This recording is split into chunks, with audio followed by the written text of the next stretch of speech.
ಓಂ ಭೇದ ವ್ಯಪದೇಶ ಚಾನ್ಯ ಓಂ ವಾಯೋರಾತ್ಮಾನಂ ಕವಯೋ ನಿಚಿಕ್ಯು. ಈ ಹಿಂದಿನ ಭಾಗದಲ್ಲಿ ಈ ಸೂತ್ರಕ್ಕೆ ಸಂಬಂಧಪಟ್ಟಂತೆ ತತ್ವಪ್ರಕಾಶಿಕ ನಾವು ನೋಡಿ ಮುಗಿಸಿದ್ದೇವೆ. ಈಗ ಪದ್ಮನಾಭ ತೀರ್ಥರ ಟೀಕಾ ಮತ್ತು ತತ್ವಪ್ರದೀಪ ಅದನ್ನು ನೋಡಬೇಕು. ಹೆಚ್ಚಿನ ವಿಷಯ ಅಲ್ಲೇನು ಕಾಣಿಸೋದಿಲ್ಲ ಪದ್ಮನಾಭ ತೀರ್ಥರ ಟೀಕಾದಲ್ಲಿ. ಅಲ್ಲಿ ಪಂಚೇಂದ್ರಿಯವದೇವ ವೃತ್ತಿಯೋಗಾತ್ ಶಬ್ದಾದಿ ವಿಷಯೈ ಆಹುತಿಭಿರ್ವ ಹೋತಾರೋ ಎಷ್ಟಾರೋವ ಯಸ್ಯಾಸೋ ಪಂಚಹೋತ ಅಂತ ಒಂದು ನಿಷ್ಪತ್ತಿ ಇದೆ. ಅದು ನನಗೆ ಪೂರ್ಣವಾಗಿ ಅರ್ಥ ಆಗಲಿಲ್ಲ. ಮತ್ತೆ ನೀವು ಎಲ್ಲಿಯಾದರೂ ಬೇರೆ ಕಡೆ ಅಧ್ಯಯನ ಮಾಡುವಾಗ ಅದನ್ನು ತಿಳಿದ್ರೆ ಹೇಳಬೇಕು. ಪಂಚಹೋತ ಅಂತಿದೆ. ಈ ಪಂಚಹೋತ ಅಂತ ಅನ್ನೋದಕ್ಕೆ ಜಯತೀರ್ಥರು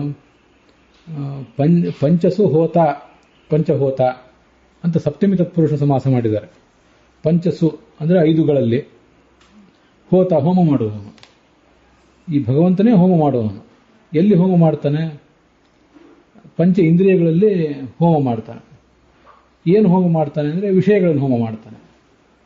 ಇದು ನಮಗೆ ಗೊತ್ತಾಗ್ತದೆ. ಹೀಗೆ ಪಂಚಸು ಹೋತ ಪಂಚಹೋತ ಅಂತ. ಆದರೆ ಈ ಪದ್ಮನಾಭ ತೀರ್ಥರು ಪಂಚಹೋತಾರಹ ಯಸ್ಯ ಅಸೌ ಪಂಚಹೋತ ಅಂತ ಹೀಗೆ ಬಹುವ್ರೀಹಿ ಸಮಾಸ ಮಾಡಿದ್ದಾರೆ. ಪ್ರಾಯ ಪಂಚಹೋತಾರಹ ಯಸ್ಯ ಸಹ ಪಂಚಹೋತ ಅಂತ ಈಗ ಅವ್ರು ಬಹುವ್ರೀಹಿ ಮಾಡಿದಾಗ ಆ ಹೋತೃಗಳು ಅಂದ್ರೆ ಯಾರು ಅಂತ ಪ್ರಶ್ನೆ ಬಂದರೆ ಪ್ರಾಯ ಆ ಹೋತೃಗಳು ದೇವತೆಗಳು ಅಥವಾ ಆಯಾ ದೇಹದಲ್ಲಿರುವಂಥ ಆ ಜೀವ, ಸಾಧಕನಾದಂಥ ಜೀವ, ಅವನೇ ಹೋತಾರ, ಅವನೇ ಹೋತೃ ಆಗಿರಬೇಕು ಅಂತ ಪದ್ಮನಾಭ ತೀರ್ಥರ ಅಭಿಪ್ರಾಯ ಕಾಣಿಸ್ತದೆ.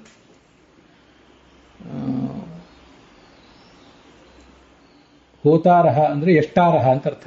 ಹೋತಾನು ಶಬ್ದದ ವಿವರಣೆ ಎಷ್ಟಾರಹ, ಎಷ್ಟಾರು ಎಷ್ಟಾರಹ. ಹೋತೃ ಅನ್ನೋದು ಹೂ ದ್ರವ್ಯ ವಿನಿಮಯ ಅಂತ ಧಾತು. ಎಷ್ಟ ಅಂತನ್ನೋದು ಯಜ ದೇವಪೂಜಾ ಅಂತ ಅನ್ನೋ ಧಾತು ಅಷ್ಟೆ. ಹೀಗೆ ಹೋತಾರಹ ಅನ್ನೋದ್ರ ವಿವರಣೆ ಎಷ್ಟಾರಹ ಅಂತ. ಯಾವುದರಿಂದ ಹೋಮ ಮಾಡ್ತಾರವರು ಅಂದರೆ ಶಬ್ದಾದಿ ವಿಷಯೈ ಆಹುತಿಭಿರ್ವ, ಶಬ್ದಾದಿ ವಿಷಯಗಳ ಮೂಲಕ ಹೋಮ ಮಾಡ್ತಾರೆ. ಶಬ್ದ ಸ್ಪರ್ಶ ರೂಪ ರಸಗಂಧ ಅನ್ನೋ ಇದು ಏನು ಗುಣಗಳಿವೆ ಅವುಗಳ ಮೂಲಕ ಹೋಮ ಮಾಡ್ತಾರೆ. ಅಥವಾ ಆಹುತಿರುವ ಪಂಚಪ್ರಾಣಾಹುತಿ ಇತ್ಯಾದಿಗಳ ಮೂಲಕ ಅಂತ ಅವರ ತಾತ್ಪರ್ಯ ಇದ್ದಿರಬೇಕು ಪದ್ಮನಾಭ ತೀರ್ಥರು. ಹೀಗೆ ಶಬ್ದಾದಿ ವಿಷಯಗಳ ಮೂಲಕ ಅಥವಾ ಆಹುತಿಗಳ ಮೂಲಕ ಹೋಮ ಮಾಡುವ ಸಾಧಕರು ಅಥವಾ ತತ್ವಾಭಿಮಾನಿ ದೇವತೆಗಳು ಯಾರಿಗೆ ಇದ್ದಾರೋ ಅವನು ಪಂಚಹೋತ. ಹೀಗೆ ಪಂಚಹೋತಾರರಾದ ದೇವತೆಗಳಿಗೆ ನಿಯಾಮಕ ಅಂತ ಹೀಗೆ ಅರ್ಥ ಪದ್ಮನಾಭ ತೀರ್ಥರ ಮಾತಿನಲ್ಲಿ ಕಾಣಿಸ್ತದೆ. ಪಂಚ ಇಂದ್ರಿಯವದೇವ ವೃತ್ತಿಯೋಗ ಅಂತೇನೋ ಬರೆದಿದ್ದಾರೆ. ಅದೇನು ನನಗೆ ಅಷ್ಟು ಸರಿಯಾಗಿ ಅರ್ಥ ಆಗಲಿಲ್ಲ. ಇರಲಿ, ಅದೊಂದು ತಾತ್ಪರ್ಯ ತಿಳ್ಕೊಂಡಿದ್ದೇವೆ. ಅದಕ್ಕಿಂತ ಹಿಂದಿಂದು ಇಂದ್ರಾದಿ ಶ್ರುತಿ ಲಿಂಗಾನಿ ಅದೇನು ನಮಗಲ್ಲಿ ಬೇಕಾಗಿಲ್ಲ. ಮುಂದೆ ಹೃದಯ ಅಯನತ್ವಾತ್ ಹೃದಯಂ ಇತಿ ಅಂತಃ ಪ್ರವಿಷ್ಟ ಶಾಸ್ತಾ ಉಚ್ಯತೆ ಇತ್ಯರ್ಥಃ. ಹೃದಯ ಅಯನತ್ವಾತ್ ಅಂತ ಮಾಡಿದ್ದಾರೆ. ಅಯನತ್ವಾತ್ ಅಂತ ಅನ್ನೋದು ಯಾಕೋ ಅಷ್ಟು ಸರಿಯಾಗಿ ಕಾಣಿಸೋದಿಲ್ಲ. ಹೃದಯ ಅಯನಾತ್ ಹೃದಯ, ಅದೇನೋ ತಪ್ಪಾಗಿದ್ದಿರಬೇಕಲ್ಲಿ. ಹೃದಯ ಅಯನತ್ವಾತ್ ಅಂತ ಅನ್ನೋದು ನಿಮ್ಮ ಪುಸ್ತಕಗಳಲ್ಲಿ ಅಯನತ್ವಾತ್ ಅಂತ ಏನಿದೆ ಅದನ್ನೊಂದನ್ನ ಆ ತ್ವಾತ್ ಅನ್ನೋದ್ರ ಮೇಲೆ ಪ್ರತ್ಯಯದ ಮೇಲೆ ಒಂದು ಗುರುತು ಮಾಡಿಕೊಂಡು ಒಂದು ಕ್ವೆಶ್ಚನ್ ಮಾರ್ಕ್ ಹಾಕಿಟ್ಕೊಂಡಿದ್ರೆ ಮತ್ತೆ ಎಲ್ಲಿಯಾದರೂ ಇದೇ ಪದ್ಮನಾಭ ತೀರ್ಥರ ಟೀಕಾದ ಹಳೆಯ ಪುಸ್ತಕಗಳು ಅಥವಾ ಪದ್ಮನಾಭ ತೀರ್ಥರ ಟೀಕಾ ತತ್ವಪ್ರದೀಪ ತತ್ವಪ್ರಕಾಶಕ ಇದನ್ನೆಲ್ಲವನ್ನೂ ಒಳಗೊಂಡಂಥ ಹಿಂದಿನ ಪ್ರಿಂಟ್ ಅದರಲ್ಲಿ ಹೃದಯ ಅಯನಾತ್ ಅಂತ ಇರುವುದನ್ನ ಕೆಲವರು ನನ್ನ ಗಮನಕ್ಕೆ ತಂದರು. ಅದನ್ನು ಹೇಳಿದ್ದೀನಿ. ಹೀಗೆ ನಿಮ್ಮ ಪುಸ್ತಕದಲ್ಲಿ ಹೊಸ ಪುಸ್ತಕಗಳಲ್ಲಿ ಅಯನತ್ವಾತ್ ಅಂತಿದ್ದಲ್ಲಿ ತ್ವ ಅನ್ನೋದನ್ನ ತೆಗೆದು ಹಾಕಿದ್ರೆ ಒಳ್ಳೆಯದು. ಇರಲಿ, ಹಳೆ ಪ್ರಿಂಟು ಅಥವಾ ಹೊಸ ಪ್ರಿಂಟು ಅಂತ ಏನೇ ಇರಲಿ, ಸತ್ತರ್ಕ ದೀಪಾವಳಿ ಪದ್ಮನಾಭ ತೀರ್ಥರಿಂದ ರಚಿತವಾದ್ದು ಅಲ್ಲಿ ಹೃದಯ ಅಯನತ್ವಾತ್ ಅಂತ ಇರೋದ್ರ ಮೇಲೆ ಒಂದು ಗುರುತು ಮಾಡಿಕೊಂಡ್ರೆ ಮುಂದೆ ಮತ್ತೆ ಯಾವ್ದಾದ್ರು ಪಾಠ ಸಿಕ್ಕರೆ ಅದನ್ನು ನೋಡ್ಲಿಕ್ಕೆ ಸುಲಭ ಆಗ್ತದೆ. ಹೀಗೆ ಪಂಚಹೋತಾರಹ ಯಶಸಃ ಪಂಚಹೋತ ಅಂತ ಇಷ್ಟೊಂದು ಕಾಣಿಸ್ತದೆ. ಮುಂದೆ ತ್ರಿವಿಕ್ರಮ ಪಂಡಿತರದು ತತ್ವ ಪ್ರದೀಪ, ಅದನ್ನು ನೋಡಬೇಕು. ಇಂದ್ರಸ್ಯ ಆತ್ಮ ನಿಹಿತ ಪಂಚಹೋತ, ಇವನು ಇಂದ್ರನ ಆತ್ಮ, ಅದು ನಮಗೆ ಅರ್ಥ ಈಗಾಗಲೇ ನೋಡಿದ್ದೀವಿ. ಪಂಚಹೋತ ಆದಂತಹ ಈ ಭಗವಂತ ಇಂದ್ರನ ಆತ್ಮನಾಗಿ, ಅಂದರೆ ಇಂದ್ರನಿಗೆ ಅಂತರ್ಯಾಮಿಯಾಗಿ, ನಿಹಿತ ಅವನ ಹೃದಯದಲ್ಲಿದ್ದಾನೆ. ಅಮೃತಂ ದೇವಾನಾಂ ಆಯು ಪ್ರಜಾನಾಂ ಅಂತ ಇದೊಂದು ಮತ್ತೊಂದು ವಾಕ್ಯ ಪ್ರಾಯ ಅಲ್ಲೇ ಬರೋದು. ಅಲ್ಲಿ ಆಚಾರ್ಯರು ಸೂತ್ರ ಭಾಷ್ಯದಲ್ಲಿ ಅದನ್ನು ಉದ್ಧರಿಸಿಲ್ಲ, ಅದನ್ನು ತಿಳ್ಕೋಬಹುದು. ಅಮೃತಂ ದೇವಾನಾಂ, ಎಲ್ಲಾ ದೇವತೆಗಳಿಗೂ ಕೂಡ ಅಮೃತ ಅಂದರೆ ಮೋಕ್ಷದಾಯಕವಾದದ್ದು ಈ ಭಗವತ್ ತತ್ವ. ಮತ್ತೆ ಆಯುಷ್ ಪ್ರಜಾನಾಂ, ಎಲ್ಲಾ ಪ್ರಜೆಗಳಿಗೂ ಆಯುಷ್ಯಕ್ಕೆ ಕಾರಣವಾದ್ದು, ಒಂದು ಕಾಲನಿಯಾಮಕವಾದ್ದು. ಮುಂದೆ ಇಂದ್ರಂ ರಾಜಾನಂ ಸವಿತಾರಮೇತಂ ವಾಯೋರಾತ್ಮಾನಂ ಕವಯೋ ನಿಚಿಕ್ಯು, ಅದು ನೋಡಿ ಹಿಂದಿನ ಪಾಠನೂ ಕೊಟ್ಟು ನಮಗೆ ವಾಯೋರಾತ್ಮಾನಂ ಕವಯೋ ನಿಚಿಕ್ಯು ಅಂತ ಇಷ್ಟು ಮಾತ್ರ ಕೊಟ್ಟಿದ್ರು ಆಚಾರ್ಯರು. ಅದ್ರ ಹಿಂದಿನ ಭಾಗನೂ ಏನಂತ ಕೊಟ್ಟಿದ್ದಾರೆ ತ್ರಿವಿಕ್ರಮ ಪಂಡಿತರು. ಇಂದ್ರಂ ರಾಜಾನಂ ಸವಿತಾರಂ, ಅವನು ಇಂದ್ರನಾಗಿದ್ದಾನೆ ಭಗವಂತ, ಅಂದ್ರೆ ಪರಮೇಶ್ವರನಾಗಿದ್ದಾನೆ, ರಾಜ ಆಗಿದ್ದಾನೆ, ಸವಿತಾ ಈ ಜಗತ್ತನ್ನ ಹೆರುವವನಾಗಿದ್ದಾನೆ. ಅಂಥ ವಾಯುವಿನ ಆತ್ಮನಾದ ಈ ಭಗವಂತನನ್ನ ಕವಿಗಳು ತಿಳಿದರು. ಆತ್ಮ ಅಂದ್ರೆ ಏನು? ಆದಾನಾದಿ ಕರ್ತೃತ್ವ, ಆದಾನ ಮಾಡುವುದು, ಸ್ವೀಕಾರ ಮಾಡುವುದು. ಹೆಚ್ಚಾಪ್ನೋತಿ ಯದಾದತ್ತೆ ಹೆಚ್ಚಾತ್ಯ ವಿಷಯಾನಿಹ ಹೆಚ್ಚಾಸ್ಯ ಸಂತತೋಭಾವ ತಸ್ಮಾದಾತ್ಮೇತಿ ಭಣ್ಯತೆ ಅಂತ ಮಹಾಭಾರತದ ಮಾತನ್ನ, ಆತ್ಮಶಬ್ದದ ನಿರ್ವಚನವನ್ನು ಹೇಳುವ ಮಾತನ್ನ ಆಚಾರ್ಯರು ಸ್ವರಮೂಲದಲ್ಲಿ ಒಂದೆರಡು ಕಡೆ ಉಲ್ಲೇಖ ಮಾಡಿದಾರಲ್ಲ, ಅದನ್ನ ನೆನಪಿಟ್ಕೊಂಡು ತ್ರಿವಿಕ್ರಮ ಪಂಡಿತರು ಮೊದಲಾದವರು ಆದಾನಾದಿ ಕರ್ತೃತ್ವ, ಆದಾನ ಮೊದಲಾದವುಗಳನ್ನು ಮಾಡುವ ಈ ದೇವತೆಯನ್ನ, ಭಗವಂತನನ್ನ ಆತ್ಮ ಅಂತ ಹೇಳ್ತಾರೆ ಅಂತ ಹೀಗೆ ಬಂದಿದೆ. ಆದಾನಾದಿ ಕರ್ತೃತ್ವ ವಿಷ್ಣು ಆತ್ಮ, ಅವನ ವಿಷ್ಣುವನ್ನೇ ಆತ್ಮ ಅಂತ ಹೇಳಬೇಕು. ಇಲ್ಲಿ ಆತ್ಮಶಬ್ದ ಅಂತ ಜೀವನನ್ನು ಹೇಳುವುದಿಲ್ಲ. ಯಾಕೆಂದ್ರೆ ದ್ವಿಭಾಜ್ಯಾಯತನಂ ಸ್ವಶಬ್ದಾತ್ ಇತ್ಯಾದೇಹೆ, ಮುಂದೆ ಈ ತರ ಸೂತ್ರ ಬರೋದಿದೆ. ಆ ಸೂತ್ರದಲ್ಲಿ ದ್ಯು ಅಂದ್ರೆ ಸ್ವರ್ಗ ಮೇಲಿನ ಲೋಕ, ಭೂ ಅಂದ್ರೆ ಕೆಳಗಿನ ಲೋಕ, ಇದಕ್ಕೆಲ್ಲದಕ್ಕೂ ಆಶ್ರಯನಾದವನು ಭಗವಂತನೇ. ಯಾಕೆಂದ್ರೆ ಸ್ವಶಬ್ದಾತ್, ಆ ಭಗವಂತನನ್ನೇ ಹೇಳುವ ಶಬ್ದಗಳಲ್ಲಿರುವುದರಿಂದ ಅಂತ ಹೀಗೆಲ್ಲ ಬರ್ತದೆ.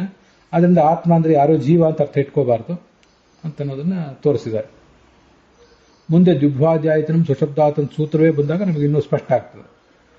ಹೃದಯ ಅಯನಾಥ್ ಹೃದಯ, ಅದು ಗೊತ್ತಿದ್ದೇ ಇದೆ, ಛಾಂದೋಗ್ಯ ಉಪನಿಷತ್ನಲ್ಲಿ ಬಂದಿರೋದು. ಹೀಗೆ ಭೇದ ವ್ಯಪದೇಶ ಇರುವುದರಿಂದ ಏವಂ ಭೇದ ವ್ಯಪದೇಶಾಚ್ಚ ಜೀವೇಭ್ಯ ವಿಷ್ಣುರೇವ ಅಯಂ ಅಂತಃ ಪ್ರವಿಷ್ಟ ಪುರುಷಃ.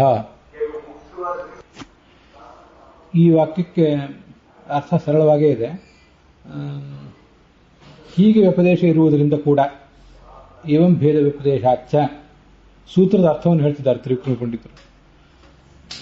ಹೀಗೆ ಇಂದ್ರಸ್ಯಾತ್ಮಾನಿಹಿತ ಇತ್ಯಾದಿ ತೈತ್ತರೀಯ ಆರಣ್ಯಕದ ಮಾತುಗಳಲ್ಲಿ ಭೇದ ವ್ಯಪದೇಶ ಇರುವುದರಿಂದ, ಯಾರಿಂದ ಭೇದ ವ್ಯಪದೇಶ ಅಂದ್ರೆ ಭಗವಂತನಿಗೆ ಭೇದ ವ್ಯಪದೇಶ. ಯಾರಿಂದ ಭೇದ ಅಂದ್ರೆ ಜೀವೇಭ್ಯೋ ಭೇದ, ಜೀವರಿಂದ ಭೇದ ಅಂತ ಅನ್ನೋದು ಭಗವಂತನಿಗೆ ತಿಳಿದು ಬರ್ತಾ ಇದೆ. ಆ ಭೇದ ವ್ಯಪದೇಶ ಯಾರಿಂದ ಅಂತ ಅನ್ನೋದಕ್ಕೆ ಆ ಪ್ರತಿಯೋಗಿಯನ್ನು ತೋರಿಸಿದ್ದಾರೆ, ಜೀವೇಭ್ಯ ಅಂತ. ಹೀಗೆ ಭೇದವನ್ನು ಜೀವರಿಂದ ಭಗವಂತನಿಗೆ ಭೇದವನ್ನು ಹೇಳಿರುವುದರಿಂದ ವಿಷ್ಣುರೇವ ಅಯಂ ಅಂತಃ ಪ್ರವಿಷ್ಟ ಪುರುಷ, ಅಂತಃ ಪ್ರವಿಷ್ಟನಾದ ಈ ಪುರುಷ ಯಾರು ಅಂದ್ರೆ ವಿಷ್ಣುವೇ ಆಗಿದ್ದಾನೆ. ಅದಕ್ಕೆ ಕಾರಣ ಭೇದ ವ್ಯಪದೇಶಾಚ್ಚ ಅಂತ. ಹೀಗೆ ಯದ್ಯಪಿ ವಿಷ್ಣು ಉಪದೇಶಾತ್ ಅಂತಸ್ಥೋ ವಿಷ್ಣು ತಥಾಪಿ ಸಹ ಇಂದ್ರಾದಿ ಜೀವ ಅಭಿನ್ನೋಪಿ ಸ್ಯಾತ್. ಅದು ನೋಡಿ ನಡುವೆ ದಂಡಗಳಿವೆ. ಯದ್ಯಪಿ ವಿಷ್ಣು ಧರ್ಮೋಪದೇಶಾತ್ ಅಂತಸ್ಥೋ ವಿಷ್ಣು, ಅದಾದ್ಮೇಲೆ ಒಂದು ಫುಲ್ ಸ್ಟಾಪ್ ಕೊಟ್ಟಿದ್ದಾರೆ, ದಂಡ. ಅದಾದ್ಮೇಲೆ ಜೀವಾಭಿನ್ನೋಪಿ ಸ್ಯಾತ್ ಅಂತ ಒಂದು ದಂಡ ಇದೆ. ಆ ದಂಡಗಳು ಇರೋದ್ರಿಂದ ಅರ್ಥ ಮಾಡ್ಕೊಳ್ಳೋಕೆ ಕಷ್ಟ ಆಗ್ತದೆ. ಆ ದಂಡಗಳನ್ನು ತೆಗೆದುಹಾಕಬೇಕು. ಅದಷ್ಟು ಜೀವಪರಯೋ ಭೇದಸ್ಯ ಕಾಲ್ಪನಿಕತ್ವಾತ್ ಇತಿ ಆಶಂಕ ಅಂತಿದೆ ನೋಡಿ. ಆ ಆಶಂಕ ಯಾವುದು ಅಂದ್ರೆ ಇದು ಒಟ್ಟಾರೆ ಇಷ್ಟ ಆಶಂಕ. ಯದ್ಯಪಿ ವಿಷ್ಣು ಧರ್ಮೋಪದೇಶಾತ್ ಅಂತಸ್ಥೋ ವಿಷ್ಣು ತಥಾಪಿ ಸ ಇಂದ್ರಾದಿ ಜೀವಾಭಿನ್ನೋಪಿ ಸ್ಯಾತ್ ಜೀವಪರಯೋ ಭೇದಸ್ಯ ಕಾಲ್ಪನಿಕತ್ವಾತ್ ಇತ್ಯಾಶಂಕ. ಈ ಒಂದು ಆಶಂಕವನ್ನ ಅಲ್ಲಿ ನಿರಾಕರಣೆ ಮಾಡಲಿಕ್ಕೋಸ್ಕರ ಅನ್ಯ ಅಂಥೇಳಿ ಭೇದ, ಆ ಸೂತ್ರದಲ್ಲಿ ಭೇದ ವ್ಯಪದೇಶಾಚ ಅನ್ಯ ಅಂತ ಒಂದು ಅನ್ಯ ಅನ್ನೋ ಶಬ್ದವನ್ನು ಪ್ರಕಟ ಮಾಡಿದ್ದಾರೆ. ಅದರಿಂದ ನಡುವೆ ಇರುವಂಥ ಎಲ್ಲ ಫುಲ್ ಸ್ಟಾಪ್ಗಳನ್ನ ತೆಗೆದುಹಾಕಬೇಕು. ಇಲ್ಲೊಂದು ಪ್ರಶ್ನೆ ಇದೆ. ಅದೇನು ಪ್ರಶ್ನೆ ಅಂದರೆ, ಜೀವಪರಯೋ ಭೇದಸ್ಯ ಕಾಲ್ಪನಿಕತ್ವ. ಅದು ಜೀವರಾದ ನಮಗೂ ಪರನಾದ ಅಂದರೆ ಸರ್ವೋತ್ತಮನಾದ ಭಗವಂತನಿಗೂ ಇರುವ ಭೇದ ಅನ್ನೋದು ಕಾಲ್ಪನಿಕ ಅಂತ ಒಂದು ಪ್ರಶ್ನೆ. ಆದ್ರಿಂದ ಯಾಕೆ ಅಂದರೆ, ಸಹ ಇಂದ್ರಾದಿ ಜೀವಾಭಿನ್ನೋಪಿ ಸ್ಯಾತ್. ಒಪ್ಪೋಣ, ಯದ್ಯಪಿ ನೀವು ತತ್ವವಾದಿಗಳು ಹೇಳಿದ್ದನ್ನು ನಾವು ಒಪ್ಪೋಣ. ವಿಷ್ಣುವಿನ ಧರ್ಮಗಳನ್ನೇ ಅಂತಸ್ಥತ್ವ ಮೊದಲಾದ ಧರ್ಮಗಳನ್ನು ಹೇಳಿರುವುದರಿಂದ ಅಂತಸ್ಥನಾದವನು ವಿಷ್ಣು ಅಂತ ಅನ್ನೋದನ್ನು ಒಪ್ಪೋಣ ನಾವು. ತಥಾಪಿ ಈಗ ನೋಡಿ, ಈ ಯದ್ಯಪಿ ತಥಾಪಿ ಅಂತ ಅನ್ನೋದಕ್ಕೆ ಏಕವಾಕ್ಯತಾ ಬರಬೇಕು, ಅದಕ್ಕೆ ನಡುವೆ ಫುಲ್ ಸ್ಟಾಪ್ ಇರಬಾರದು ಅಂತ ಹೇಳಿದೆ. ಆದರೂ ಕೂಡ ಆ ಅಂತಸ್ಥನಾದ ವಿಷ್ಣು ಇಂದ್ರಾದಿ ಜೀವರಿಂದ ಅಭಿನ್ನನೇ ಆಗಿರಲಿ, ಅದು ಭಿನ್ನ ಅಂತ ನೀವ್ಯಾಕೆ ಅದನ್ನು ಪ್ರತಿಪಾದನೆ ಮಾಡ್ತೀರಿ ಅಂತ ಪ್ರಶ್ನೆ. ಯಾಕೆ ಅಂದರೆ, ಅಭಿನ್ನೋಪಿ ಸ್ಯಾತ್, ಅಭಿನ್ನ ಯಾಕೆ ಆಗಬೇಕು ಅಂದರೆ, ಜೀವ ಮತ್ತು ಪರಮಾತ್ಮನ ನಡುವೆ ಭೇದ ಇದೆ ಅಂತ ನೀವೇನು ಹೇಳಿ ಕೊಟ್ಟಿದ್ದೀರಿ, ಆ ಭೇದವೇ ಇಲ್ಲ. ಭೇದ ಇಲ್ಲ, ಕಾಲ್ಪನಿಕವಾದ ಭೇದ ಆಗಿರೋದ್ರಿಂದ ಅವನು ಅಭಿನ್ನನೇ ಆಗಲಿ ಅಂತ ಈಗ ಒಂದು ಆಶಂಕ. ಈ ಆಶಂಕೆಯನ್ನು ನಿರಾಸ ಮಾಡಬೇಕಾಗಿದೆ ವೇದವ್ಯಾಸರಿಗೆ. ಆ ನಿರಾಸ ಅತಿ ತಾತ್ಪರ್ಯ ಪ್ರಕಟನಾಯ ಭೇದ ವ್ಯಪದೇಶಾಚ ಅನ್ಯ ಅಂತ ಇಲ್ಲಿ ಸೂತ್ರ ನೋಡಿದಾಗ ನಮಗೊಂದು ಪ್ರಶ್ನೆ ಬರ್ತದೆ. ಹಿಂದೆ ಭೇದ ವ್ಯಪದೇಶ ಅಚ್ಚ ಅಂತ ಸೂತ್ರ ಬಂದಿದೆ, ಇಲ್ಲಿ ಭೇದ ವ್ಯಪದೇಶ ಅಚ್ಚ ಅನ್ಯ ಅಂತ ಬಂದಿದೆ. ಇಲ್ಲಿ ಅನ್ಯ ಅಂತ ಯಾಕೆ ಹೇಳಬೇಕು ಅಂತ ನಮಗೊಂದು ಜಿಜ್ಞಾಸೆ ಬರ್ತದೆ. ಭೇದ ವ್ಯಪದೇಶ ಅಚ್ಚ ಅಂತಾನೆ ಹೇಳಿದ್ರೆ ಸಾಕಾಗ್ತಿತ್ತೇನೋ ಅಂತ. ಅದಕ್ಕೆ ಆ ಹಿಂದೆ ಬಂದಿರುವ ಭೇದ ವ್ಯಪದೇಶ ಅಚ್ಚ ಅನ್ನೋ ಸೂತ್ರಕ್ಕೂ ಇದಕ್ಕೂ ವ್ಯತ್ಯಾಸವನ್ನು ತೋರಿಸಬೇಕು ಅಂತ ಅನ್ನೋದು ಒಂದು ವಿಷಯ. ಮತ್ತೆ ಆ ಆಶಂಕಾವನ್ನು ನಿರಾಕರಣೆ ಮಾಡುವುದರಲ್ಲಿ ಅತ್ಯಂತ ತಾತ್ಪರ್ಯ ಇದೆ ತಮಗೆ, ವೇದವ್ಯಾಸರಿಗೆ ಅಂತನ್ನೋದನ್ನು ತಿಳಿಸ್ಲಿಕ್ಕೋಸ್ಕರ ಮತ್ತೆ ಭೇದ ವ್ಯಪದೇಶಾಚ ಅನ್ಯ ಅಂತ ಅನ್ಯ ಅನ್ನೋ ಶಬ್ದವನ್ನು ಪ್ರಯೋಗ ಮಾಡಿದ್ದಾರೆ. ಅತಿ ತಾತ್ಪರ್ಯ ವೇದವ್ಯಾಸರಿಗೆ ಅಂತ ಒಂದು ಮಹಾ ತಾತ್ಪರ್ಯ ಇದೆ. ಅದರಿಂದ ಅನ್ಯ ಅಂತ ಪ್ರತ್ಯೇಕವಾಗಿ ಶಬ್ದ ಪ್ರಯೋಗ ಮಾಡಿದ್ದಾರೆ. ಏತನ್ಯಾಯೇನ ಸರ್ವದೇವನಾಮ್ನಾಂ ಸಮನ್ವಯ ಉಕ್ತ ಸ್ಯಾತ್. ಇದೇ ನ್ಯಾಯದಿಂದ ಎಲ್ಲ ದೇವತೆಗಳ ನಾಮಗಳನ್ನು ಕೂಡ, ಇಂದ್ರಾದಿ ನಾಮಗಳೆಲ್ಲವನ್ನು ಕೂಡ, ಇಂದ್ರ ಚಂದ್ರ ಮೊದಲಾದ ಎಲ್ಲ ದೇವತೆಗಳ ಎಲ್ಲ ನಾಮಗಳನ್ನು ಭಗವಂತನಲ್ಲಿ ಸಮನ್ವಯಿಸಿ ತೋರಿಸಬೇಕು ಅಂತ ಅದರ ತಾತ್ಪರ್ಯ. ಮುಂದೆ ಭೇದ ವ್ಯಪದೇಶಾಚಾನ್ಯ ಅನ್ನೋ ಈ ಸೂತ್ರಕ್ಕೆ ಸಂಬಂಧಿಸಿದಂತೆ ಭಾಷ್ಯ ದೀಪಿಕಾ ಗಮನಿಸಬೇಕು. ಅಲ್ಲಿ ಹೆಚ್ಚಿನ ವಿಷಯಗಳು ನೋಡೋದೇನಿಲ್ಲ. ಶ್ರುತ್ಯಾದಿಗಳು ಸ್ವಭಾವತಃ ಬಲವಾಗಿವೆ, ಲಿಂಗ ನಿರವಕಾಶ ಆಗಿದೆ. ಅದರಿಂದ ಅವೆರಡನ್ನ ಅರ್ಥ ತೀರ್ಮಾನ ಮಾಡೋದು ಕಷ್ಟ ಆಗ್ತದೆ. ಅದಕ್ಕಾಗಿ ಅಂತಸ್ಥೇನ ವಿಷ್ಣುನ ಇಂದ್ರಾದೀನ ಅಭೇದ, ಅಂತಸ್ಥನಾದ ವಿಷ್ಣುವಿನಿಂದ ಇಂದ್ರಾದಿಗಳಿಗೆ ಅಭೇದವನ್ನೇ ಒಪ್ಪಿಬಿಡೋಣ ಅಂತ ಒಂದು ಪ್ರಶ್ನೆ ನಾವೇನೀಗಾಗಲೂ ನೋಡಿದ್ದೀವಿ, ಅದನ್ನೇ ತಗೊಂಡಿದ್ದಾರೆ.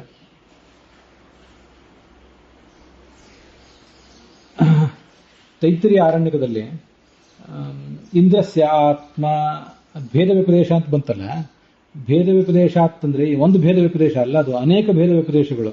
ಅವ್ರಿಗೆ ಕಣ್ಣಿಗೆ ಕಾಣಿಸಿದ್ದು ಹೀಗೆ ಅನೇಕ ಕಡೆ ಭೇದ ಹೇಳಿದ್ದಾರೆ ನೋಡಿ ಅಂತ. ಒಂದು ಇಂದ್ರಸ್ಯ ಆತ್ಮ ನಿಹಿತ ಪಂಚಹೋತ ಅನ್ನುವಲ್ಲಿ ಒಂದು ಭೇದ ವ್ಯಪದೇಶ, ಇತಿ ಏಕಃ ಭೇದ ವ್ಯಪದೇಶ. ವಾಯೋರಾತ್ಮಾನಂ ಕವಯೋ ನಿಚಿಕ್ಕಿ ಹೋಯಿತಿ ಅನ್ಯ. ಅಂತರಾದಿತ್ಯ ಮನಸಾಚರಂತಂ ಅಂತಂದ್ರೆ ಅಪರಹ, ಮತ್ತೂ ಒಂದು ಭೇದ ವ್ಯಪದೇಶ. ದೇವಾನಾಂ ಹೃದಯಂ ಬ್ರಹ್ಮಾಂಡವಿಂದ ಅಂತ ಇತಿ ಇತರಹ, ಮತ್ತೊಂದು ಭೇದ ವ್ಯಪದೇಶ ಇದು. ಹೀಗೆ ಬ್ರಹ್ಮ ಅದನ್ನು ತಿಳ್ಕೊಂಡ ಅಂತ ಈ ಆ ಪುಸ್ತಕದಲ್ಲಿ, ಅದೊಂದು ಪುಸ್ತಕದಲ್ಲಿ, ಭಾಷೆ ದೀಪಿಕಾದ ಪುಸ್ತಕದಲ್ಲಿ ಅದನ್ನೆಲ್ಲ ಹೇಗೆ ಉಚ್ಚಾರ ಮಾಡಬೇಕು ಅನ್ನೋದನ್ನು ಕೊಟ್ಟಿದ್ದಾರೆ. ಇಲ್ಲಿ ನಾವು ಕೆಲವರು, ನಾನು, ನಮ್ಮ ಅಣ್ಣ ಇವರೆಲ್ಲ ಯಜುರ್ವೇದಿಗಳು. ದೇವಾನಾಂಗ್ ಹೃದಯಂ ಬ್ರಹ್ಮಾನ್ ರವಿಂದತ್ ಇವೆಲ್ಲ ತೈತ್ತರಿಯ ಯಜುರ್ವೇದದ ಭಾಗ, ಉಪನಿಷತ್ತಾದ್ದರಿಂದ ದೇವಾನಾಂ ಅಂತ ಓದಬಾರ್ದು, ದೇವಾನಾಂಗ್, ಅದನ್ನು ದೇವಾನಾಗಮ್ ಅಂತ ಓದ್ತಾರೆ. ಗಮ್ ಅಂತ ಓದಬಾರ್ದು, ದೇವಾನಾಂಗ್ ಅಂತ ಓದಬೇಕು ಅಂತ ಗೋವಿಂದಾಚಾರ್ಯ ಅಂತಾನೆ. ಏನೇ ಇರಲಿ, ದೇವಾನಾಂ ಬೇಡ, ದೇವಾನಾಗಮ್ ಅಥವಾ ದೇವಾನಾಂಗ್. ಅದು ಹೇಗೆ ಅಂದರೆ, ಈ ಕ ಖ ಗ ಘ ङ ಕವರ್ಗದ ವ್ಯಂಜನಾಕ್ಷರ ಇದೆ, ಅನ್ನಾಸಿಕ ಅಕ್ಷರ ಇದೆಯಲ್ಲ ಕೊನೆಯದ್ದು, ಆ ಥರ ದೇವಾನಾಂಗ್. ಗಮ್ನೂ ಅಲ್ಲ, ದೇವಾನಾಂ ಅಲ್ಲ, ದೇವಾನಾಂಗ್ ಅಂತ ಓದಬೇಕು ಅಂತ ಅದರ ಉಚ್ಚಾರ. ಸ್ವಲ್ಪ ಇಂಗ್ಲೀಷಿನ ಒಂದು ಉದಾಹರಣೆ ಹೇಳೋದಾದರೆ, ಈಗ ನಾವು ಕನ್ನಡದಲ್ಲಿ ಕನ್ನಡದ ಪ್ರಭಾವ ಇದ್ದವರು, ಬೇರೆ ಭಾಷೆ ಪ್ರಭಾವ ಇದ್ದವರು ಐ ಆಮ್ ಗೋಯಿಂಗ್ ಅಂತೀವಿ. ಆಕ್ಚುಲಿ ಅದು ಗೋಯಿಂಗ್ ಅಲ್ಲ, ಅಲ್ಲ ಅದು, ಐ ಆಮ್ ಗೋಯಿಂಗ್. ಅದು ನನಗೆ ಗೊತ್ತಿರುವಂತೆ ಡಿಕ್ಷನರಿಗಳಲ್ಲಿ ನಾನು ಅದನ್ನ ಉಚ್ಚಾರವನ್ನು ಗಮನಿಸಿದಂತೆ. ಆ ಥರ ಇಲ್ಲಿ ಕೂಡ ದೇವಾನಾಂಗ್ ಹೃದಯಂ ಬ್ರಹ್ಮಾನ್ ಗೋವಿಂದತ್. ಆದಿಪದದಿಂದ ತ್ರಿವಿಕ್ರಮ ಪಂಡಿತರು ಹೇಳಿದ್ದನ್ನ ಅಮೃತಂ ದೇವಾನಾಮ ಆಯುಹು ಅಂತಿದ್ದನಲ್ಲ, ಅದನ್ನ ನಾವಿಟ್ಕೊಂಡಿದ್ದೇವೆ. ಅನ್ವಯ. ಇಷ್ಟೆಲ್ಲ ಭೇದ ವ್ಯಪದೇಶ ಇರುವುದರಿಂದ ಅನ್ನೋದು ಹೇತು. ಭೇದ ವ್ಯಪದೇಶ ಅನ್ನೋದು ಹೇತು, ಅನ್ಯ ಅಂತ ಅನ್ನೋದು ಸಾಧ್ಯ. ನ ಕೇವಲ ಅಂತಃಶ್ರೂಯಮಾಣೋ ವಿಷ್ಣು, ಒಳಗೆ ಇದ್ದಾನೆ ಅಂತ ಶ್ರುತನಾದವನು ಮಾತ್ರ ಅಲ್ಲ ಈ ವಿಷ್ಣು, ಭಿನ್ನನೂ ಕೂಡ ಆಗಿದ್ದಾನೆ. ಯಾಕೆಂದ್ರೆ ಹೀಗೆ ತೇಭ್ಯೋ ಭೇದೋಕ್ತೇ, ಈ ಎಲ್ಲ ದೇವತೆಗಳಿಗಿಂತ ಅವನಿಗೆ ಭೇದವನ್ನು ಪ್ರತಿಪಾದನೆ ಮಾಡಿದ್ದಾರೆ.